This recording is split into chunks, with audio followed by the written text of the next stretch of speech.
नमस्ते। राम राम।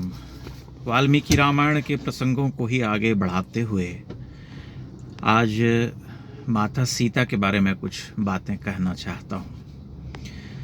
एक दिन पहले उनकी अग्नि परीक्षा पर मैंने वीडियो बनाया था और मैंने यह सोचा था कि उसे अधिक संख्या में लोग देखेंगे, लेकिन कम ही लोगों ने देखा। और मुझे लगता है कि उस विषय को लेकर के लोगों के मन में एक कांटा गड़ा हुआ है।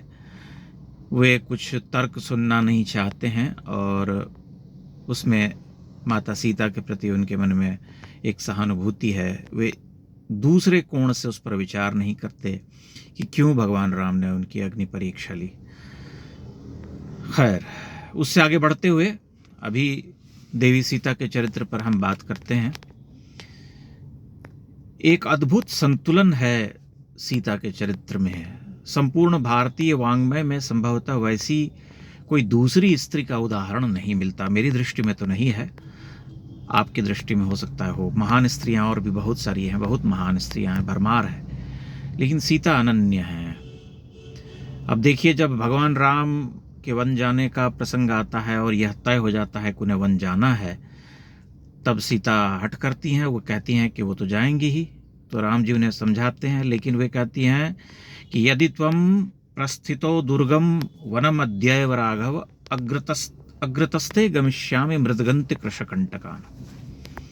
कि अगर आप वन जाएंगे तो मैं आपके आगे आगे चलूंगी और जो कंटक आएंगे आपके रास्ते में, आपके पाँव में आने वाले जो रोड़े पत्थर कांटे शूल जो भी आएंगे, उन्हें मैं पहले आगे साफ करूंगी आपके आगे चलते हुए।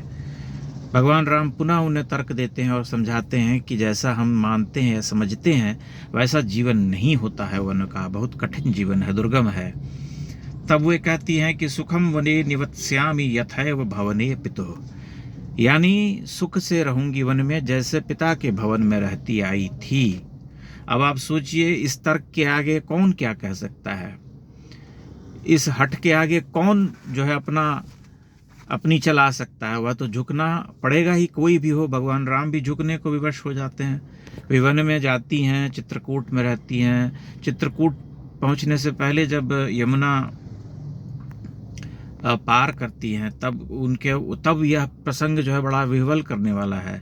चित्रकूट को प्रस्थान करते हुए उनका बेड़ा जब यमुना में उतारा जाता है, तो वे जो है प्रार्थना करती हैं नदी से कि स्वस्ति देवी तरामि त्वां पारयेन् मे पतिर्व्रतम स्वस्ति प्रत्यागते रामे पुरमीक्ष्वाकुपालितम।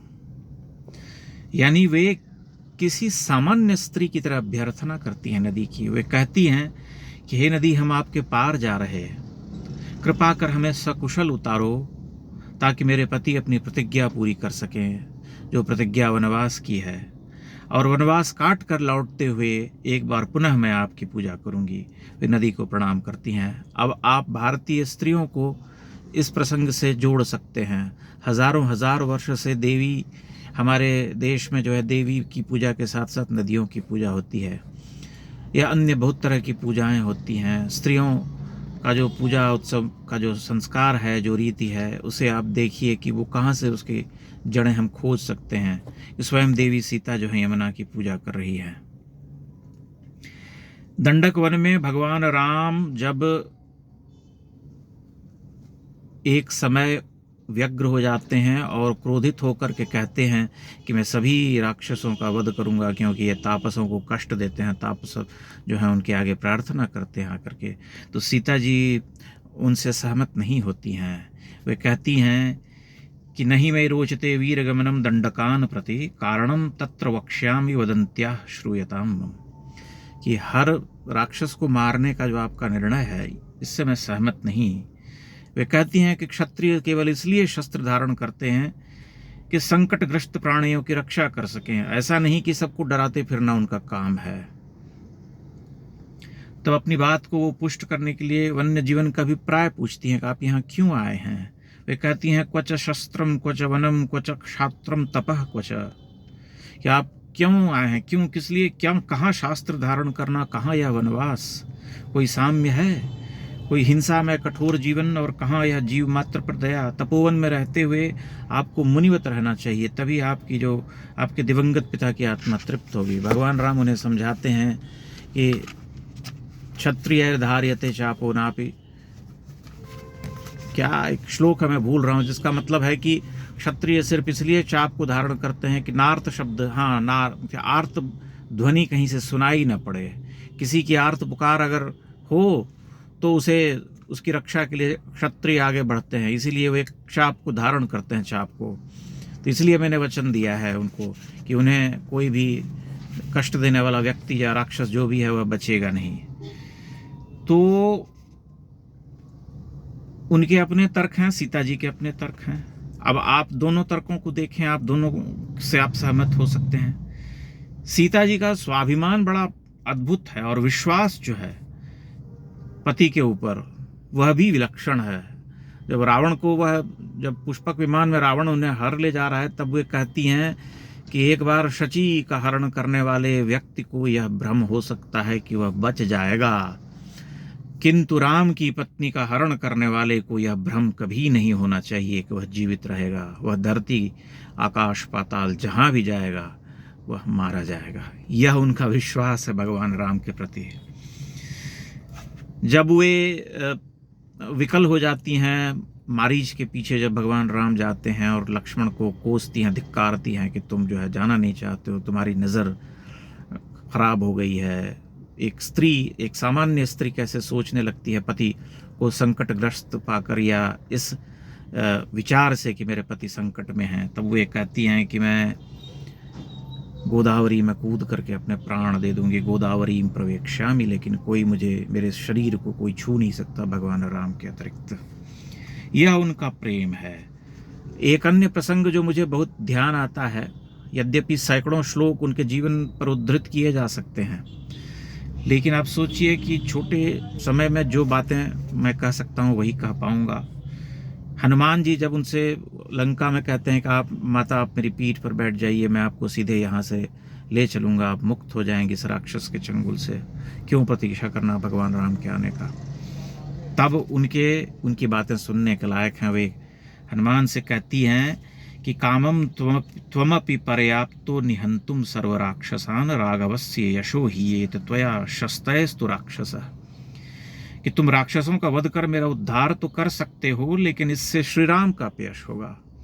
संसार में लोग यही कहेंगे कि अपनी शक्ति नहीं थी, इसीलिए केवल सेवक को आगे कर दिया। यह सीता का मन है जो राम के प्रति अपार प्रेम, करुणा, भक्ति से भरा हुआ है, जो उनका अपयश नहीं देखना चाहती हैं किसी कीमत पर। वह कहती हैं कि नहीं, जब वो आएंगे स्वयं और राक्षस को पद्दलित कर उसे परास्त करेंगे, तभी मैं उनके साथ जाऊंगी, तुम्हारे साथ नहीं जाऊंगी। सीता जी का जीवन दुखमय है। एक तरह से कहिए तो पहले हरण हुआ, फिर जीवन के बाद के समय में वह वन में छोड़ दी जाती हैं, उन्हें छोड़ दिया जाता है। तो तब वह आर्तनाद करती हैं, विलाप करती हैं लक्ष्मण के सामने। वह कहती हैं कि धात्रा यास्यास्तथा मेद्य दुःखमूर्ति प्रदृश्यते न खल्वद्वैव सौमित्रे जीवितम जाह्नवी जले, कि मैं आज गंगा के जल में समाधि ले ली थी, लेकिन मेरे गर्भ में उत्तराधिकारी पल रहा है। तो यह भी कहती हैं कि मुझे इस बात का संतोष है कि राघव मेरी शुद्धि पर संशय नहीं करते। उन्होंने जिस भी कारण विवश होकर मुझे छोड़ा, मुझे स्वीकार है, लेकिन कष्ट तो उनको है।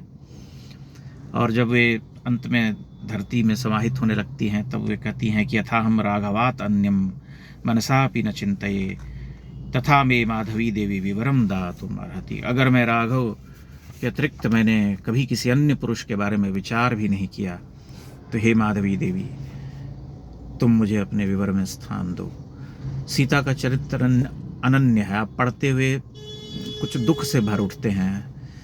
आपको लगता है कि देवी के साथ बड़ा अन्याय हुआ, लेकिन यही जीवन है। सीताराम हम जब कहते हैं तो हम दोनों को अलग करके नहीं देखते हैं, हमें भगवान राम की विवशताएं भी देखनी पड़ती हैं, और उनके मन में जो सीता के प्रति जो प्रेम है उसे भी देखना पड़ता है। उस प्रसंग पर भी आऊँगा बहुत जल्दी कि भगवान राम कितना प्रेम करते थे सीता से।